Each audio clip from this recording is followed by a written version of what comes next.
اعوذ باللہ من الشیطان الرجیم بسم اللہ الرحمن الرحیم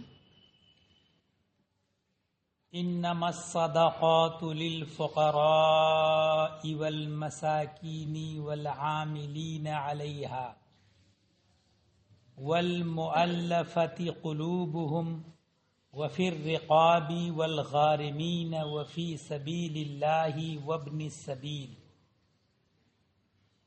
زکوٰۃ تو ان لوگوں کے لیے ہے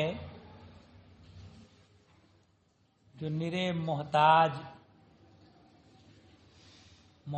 اور نرے نادار، اور جو اسے تحصیل کر کے لائیں اور جن کے دلوں کو اسلام سے الفت دی جائے، اور گردنیں چھڑانے میں اور قرض داروں کو اور اللہ کی راہ میں اور مسافروں کو۔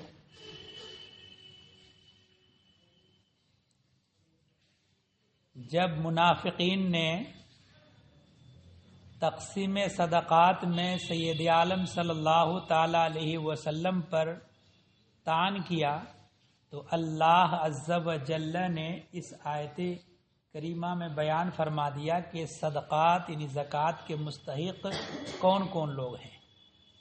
تو 8 قسم کے جو افراد ہیں وہ زکوٰۃ لے سکتے ہیں، اور زکوٰۃ کا مال انہی 8 قسم کے افراد پر صرف کیا جا سکتا ہے۔ ان کے سوا کوئی اور مستحق زکوٰۃ نہیں ہے۔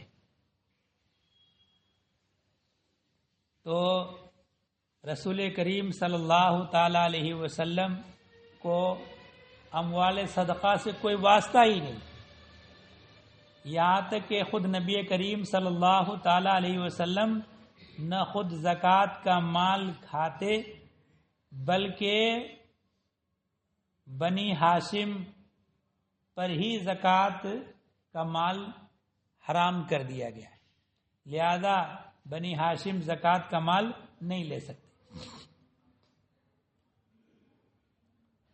یہاں تک کہ خود نبی کریم صلی اللہ علیہ وسلم، ان کی اولاد، یہ کوئی بھی زکوٰۃ کا مال، اس لیے زکوٰۃ کے معاملے میں ان پر اعتراض کرنا، طعن کرنا بے سود، بالکل بدتمیزی کی بات ہے۔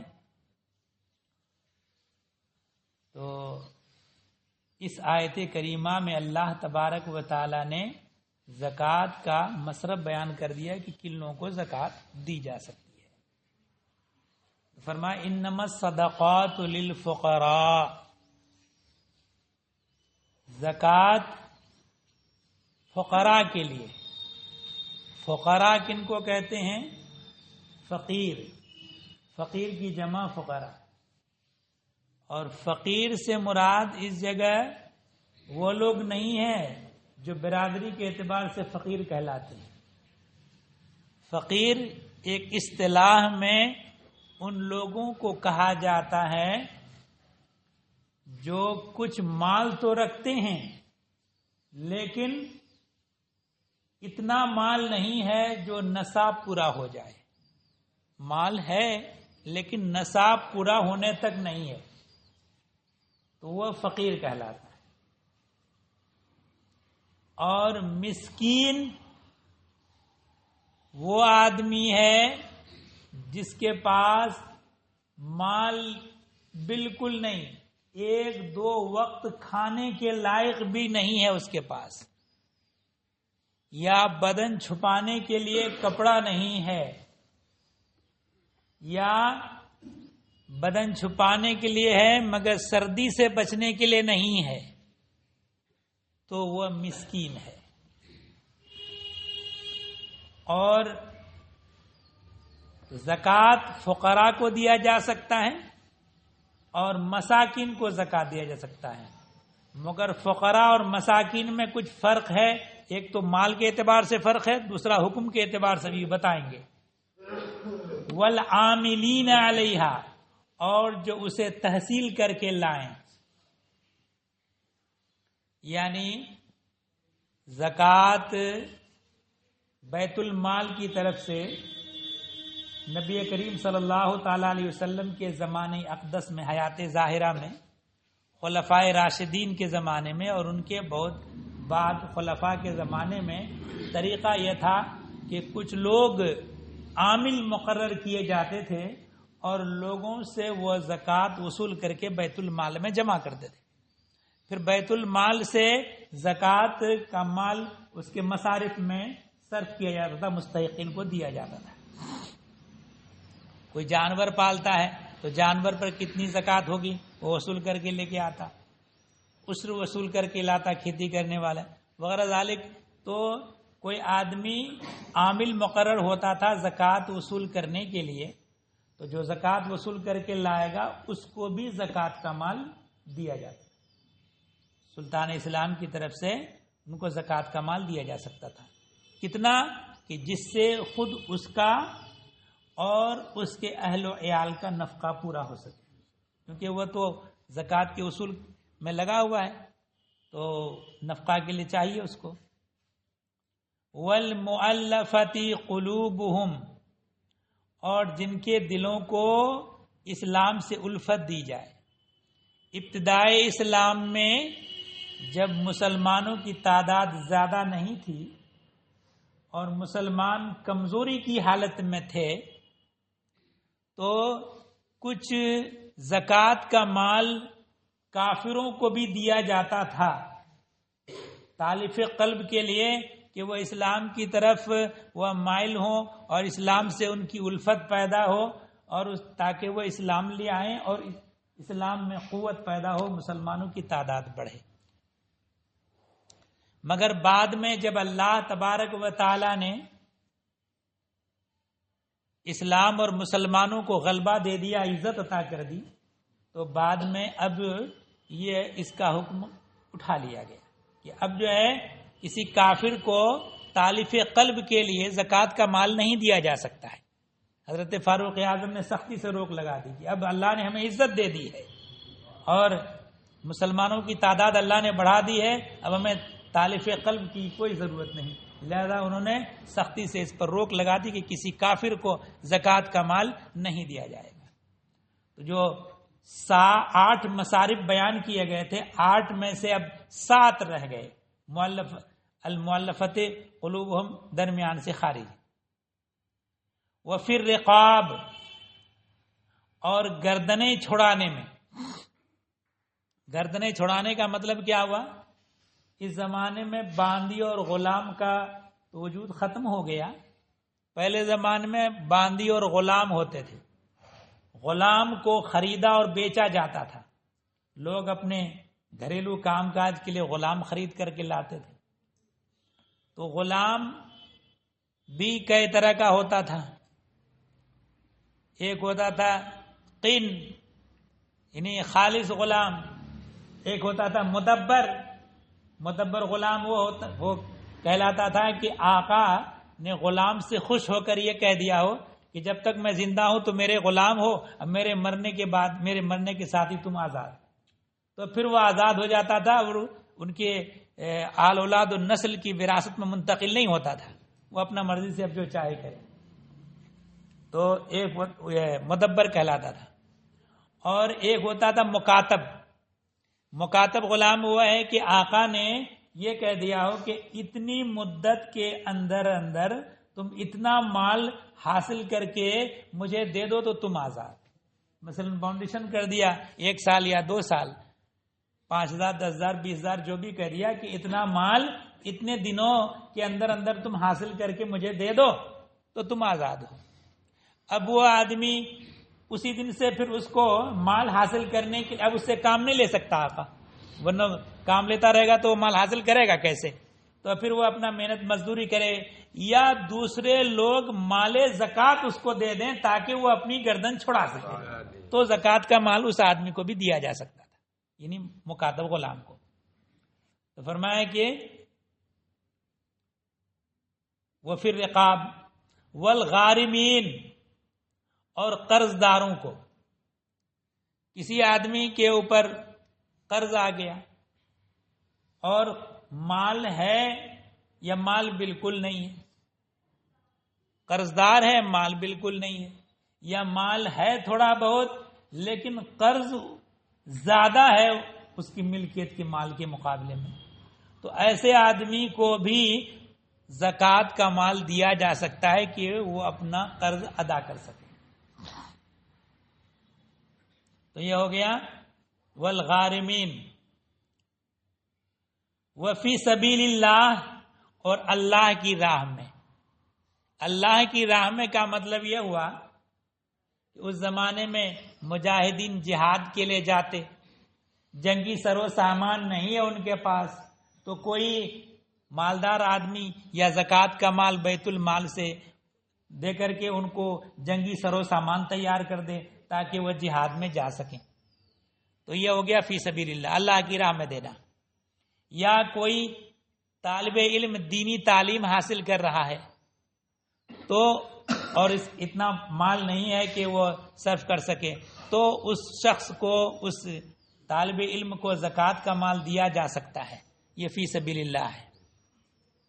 یا کوئی آدمی حج کا ارادہ رکھتا ہے مگر اتنا مال نہیں ہے کہ وہ حج کے لیے جا سکے، تو اس صورت میں زکوٰۃ کا مال دے دیں اس کو کہ وہ حج ادا کر لے، تو ایسا کر سکتے ہیں۔ لیکن ایک بات یاد رکھنا چاہیے کہ زکوٰۃ کا مال دے کر کے دے دیں کہ وہ حج ادا کر لے تو زکوٰۃ ادا ہو جائے گی، لیکن کسی بندے کو حج ادا کرنے کے لیے دوسرے سے سوال کرنا جائز نہیں ہے، وہ ناجائز حرام ہے۔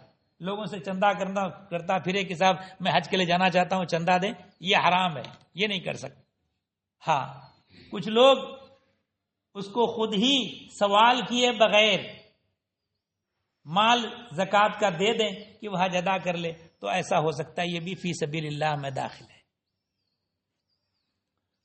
وابن السبیل، اور مسافر کو، یہ تو زمانہ دوسرا آ گیا، آدمی کہیں بھی ہے، آج کل جدید وسائل استعمال کرتا ہے، تو اگر گھر میں یا کہیں بھی بینک میں مال موجود ہے تو وہ آدمی مسافرت کی حالت میں بھی بے مال کا نہیں ہے۔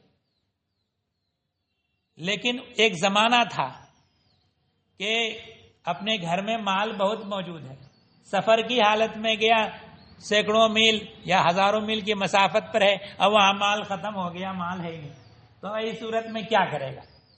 تو اس مسافر کو بھی کہ حالت سفر میں مال ختم ہو گیا ہے، اگرچہ گھر میں مال بہت موجود ہو، تو اس مسافر کو بھی زکوٰۃ کا مال دیا جا سکتا ہے کہ وہ اپنے گھر کو لوٹا سکے یا کھانا پینا کر سکے کہ بھوکوں مر نہ جائے، تو سفر کی حالت میں مسافر کو بھی زکوٰۃ کا مال دیا جا سکتا ہے۔ تو ان افراد کو زکوٰۃ کا مال دیا جا سکتا ہے۔ فریضۃ من اللہ، یہ ٹھہرایا ہوا ہے اللہ کا، واللہ علیم حکیم، اور اللہ علم و حکمت والا ہے۔ اب دیکھیے فقراء کے بارے میں بتایا تھا، تو فقراء کا بھی وہی حکم ہے کہ مال ہے لیکن بقدر نصاب مال نہیں ہے، تو اس کو بھی زکوٰۃ کا مال دیا جا سکتا ہے، مگر فقیر کے لیے یہ جائز نہیں ہے کہ دوسرے سے سوال کرے، مانگنا جائز نہیں ہے، بغیر مانگے اگر کوئی زکوٰۃ کا مال دے دے تو زکوٰۃ ادا ہو جائے گی، مصرف زکوٰۃ ہے، ٹھیک ہے۔ اور آج کل کے جو رسمی فقراء جو سوال کرنے کے لیے آتے ہیں، جیبی بھری ہوئی نوٹوں سے، تھیلا بھی بھرا ہوا ہے غلہ سے، اور بھیک مانگے چلے جا رہے ہیں، اگر زکوٰۃ کا مال اگر وہ مانگ رہا ہے تو مانگنا اس کا ناجائز و حرام ہے، ٹھیک ہے۔ اور بغیر مانگے دیا جا سکتا ہے اگر وہ صاحب نصاب نہیں ہے۔ لیکن آج کل جو سوال کرنے کے لیے جو آپ کے پاس آتے ہیں، میں یہ نہیں کہتا کہ سب لوگ ایسے ہی، بہت سے لوگ ایسے ہیں کہ زمین جائیداد بھی ہے، گھر بار بھی ہے اچھا خاصا، اور پیشہ بنا لیا ہے، تو کام کریں گے تو دن بھر میں 500-600 روپے کی مزدوری مل پائے گی، اور اگر دن بھر میں مانگ لیں گے تو 1000 2000 آ جائے گا. تو اس چکر میں آسانی سے مل سکتا ہے تو اس ذلت کو گوارا کر لیتے ہیں پیسے کی کثرت کے لیے، اور اچھا خاصا مالدار ہوتے ہیں لوگ. تو صاحب ان لوگوں کے لیے سوال کرنا ناجائز و حرام ہے. اور ایک بات یہ بھی ہے کہ جن کو سوال کرنا ناجائز و حرام ہے، سوال کرنے کے بعد دینا گناہ کے کام میں اس کی مدد کرنا ہے، یہ بھی ناجائز. جس کے لیے سوال کرنا ناجائز ہے، سوال کرنے پر اس کو دینا یہ گناہ کے کام میں اس کی مدد کرنا ہے. اور قرآن کریم فرماتا ہے وَلَا تَعَاوَنُوا عَلَى الْإِثْمِ وَالْعُدْوَانِ، گناہ اور سرکشی کے کام میں کسی کی مدد نہ کرو. ہاں بغیر سوال کے دے سکتے ہیں. اور محلہ سماج میں کچھ ایسے افراد بھی ہوتے ہیں کہ رواداری، خاندانی وجاہت. کبھی ایسا بھی ہوتا ہے کہ امیر گھر کا آدمی ہے لیکن مرور ایام سے حالات بگڑ گئے اور مفلسی آ گئی، اسی کا دوسرا رشتہ دار امیر ہے. بعض رشتہ دار مفلس بن جاتا ہے تو اپنی حیا کی وجہ سے، رواداری کی وجہ سے، خاندانی کی وجاہت کی وجہ سے کسی کے سامنے دست طلب دراز نہیں کرنا چاہتے، لیکن ہوتے ہیں محتاج، پریشان حال رہتے ہیں. تو ان لوگوں کو بھی زکوٰۃ کا مال دیا جا سکتا ہے. اور زکوٰۃ کا مال دینے کے لیے ضروری نہیں ہے کہ یہ جتا کر دے کہ یہ زکوٰۃ ہے. وہ ہدیہ، نذرانہ، تحفہ کر کے کسی بھی ذریعے سے بھی زکوٰۃ کا مال ان لوگوں کو دیا جا سکتا ہے. اور اپنے رشتہ داروں میں اگر کوئی مستحق زکوٰۃ ہو تو ان کو زکوٰۃ کا مال دینا زیادہ اجر و ثواب رکھتا ہے. ایک تو زکوٰۃ کی ادائیگی اور دوسرا یہ ہے کہ صلہ رحمی، رشتے کو جوڑنا، تو یہ اس کا بھی ثواب ملے گا.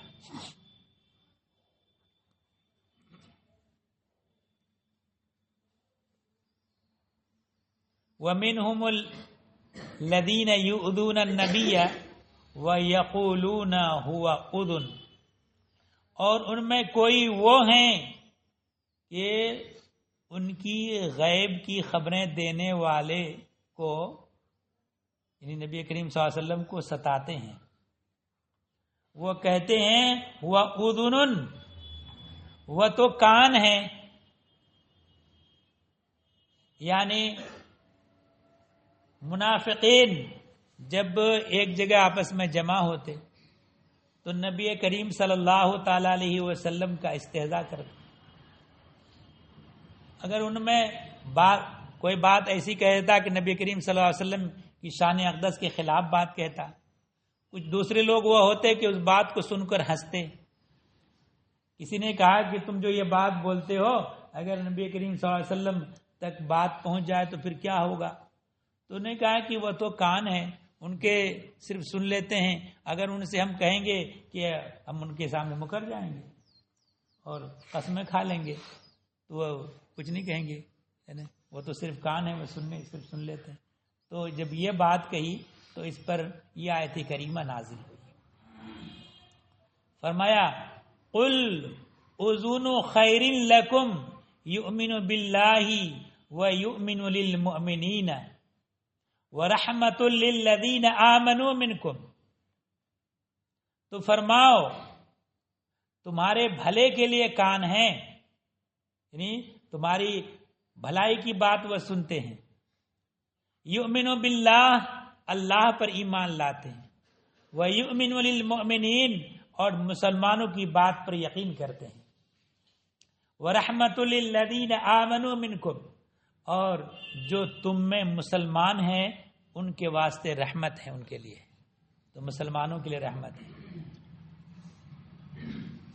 اور جو لوگ نبی کریم صلی اللہ تعالی علیہ وسلم کی شان میں اہانت کرتے ہیں ان کے بارے میں فرمایا والذین یؤذون رسول اللہ لہم عذاب علیم، اور جو رسول اللہ کو ایذا دیتے ہیں ان کے لیے دردناک عذاب ہے،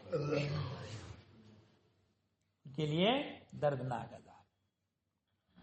یحلفون باللہ لکم لیرضوکم، تمہارے سامنے اللہ کی قسم کھاتے ہیں، جھوٹی قسمیں کھا لیتے ہیں منافقین، ہم نے ایسا نہیں کیا. اور رسول اللہ صلی اللہ تعالی علیہ وسلم کے پاس آ کر کے مکر جاتے ہیں، جھوٹی قسمیں کھاتے ہیں، بہانے بناتے ہیں۔ فرمایا یحلفون باللہ لکم، تمہارے سامنے اللہ کی قسم کھاتے ہیں، کیوں؟ لیردوکم، کہ تمہیں راضی کر لیں، واللہ رسولہ احق ان یرضوہ، اللہ اور رسول کا حق زائد تھا کہ اسے راضی کرتے۔ یہاں قسمیں کھا کر کے راضی نہیں، بلکہ اللہ پر اور اللہ کے رسول پر سچے دل سے ایمان لا کر کے اللہ اور اس کے رسول کو راضی کرتے، یہ چاہیے تھا۔ ان کانوا مؤمنین، اگر ایمان رکھتے تھے۔ الم یعلموا انہ من یحادد اللہ ورسولہ، کیا انہیں خبر نہیں کہ جو خلاف کرے اللہ کا اور اس کے رسول کا، جو اللہ کا اور اس کے رسول کا خلاف کرے، فَأَنَّ لَهُ نَارَ جَهَنَّمَ خَالِدًا فِيهَا، تو اس کے لیے جہنم کی آگ ہے، ہمیشہ رہے گا اس میں۔ تو یہیں سے معلوم ہوا کہ جو اللہ کی اور اللہ کے رسول کی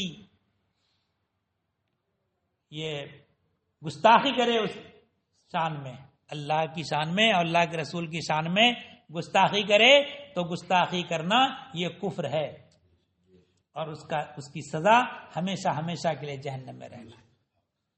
ذالک الخزی العظیم، یہی بڑی رسوائی ہے۔ یحذر المنافقون ان تنزل علیہم سورۃ تنبئہم بما فی قلوبہم، ساتھ میں یہ سب بھی کرتے تھے، اور منافق ڈرتے بھی بہت تھے، کس بات سے؟ یحذر المنافقون، منافق ڈرتے ہیں کہ ان تنزل علیہم سورۃ، کہ ان پر کوئی سورت ایسی اترے، تنبئہم بما فی قلوبہم، جو ان کے دلوں کی چھپی جتا دے۔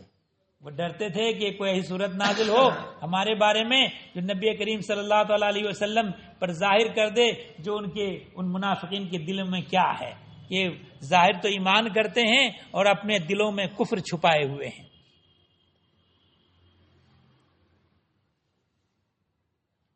قل استہزؤا ان اللہ مخرج ما تحذرون، تم فرماؤ ہنسے جاؤ، اللہ کو ضرور ظاہر کرنا ہے جس کا تمہیں ڈر ہے۔ یعنی تم جو دوسری مجلس میں جا کے ہنستے ہو اور نبی کریم صلی اللہ علیہ وسلم کی شان میں گستاخی کرتے ہو، تو تم ہنسے جاؤ، اللہ تبارک و تعالی ضرور تمہیں ظاہر فرما دے گا۔ اور اس کے بعد ہوا یہی کہ نبی کریم صلی اللہ تعالی علیہ وسلم نے بھرے مجمع میں نام لے کر کے ایک ایک آدمی کو، یا فلاں اخرج، فلاں نکل جاؤ، فلاں نکل جاؤ، منافقین کو بالکل کھلم کھلا واضح کر کے مسجد سے نکال دیا نبی کریم صلی اللہ علیہ وسلم۔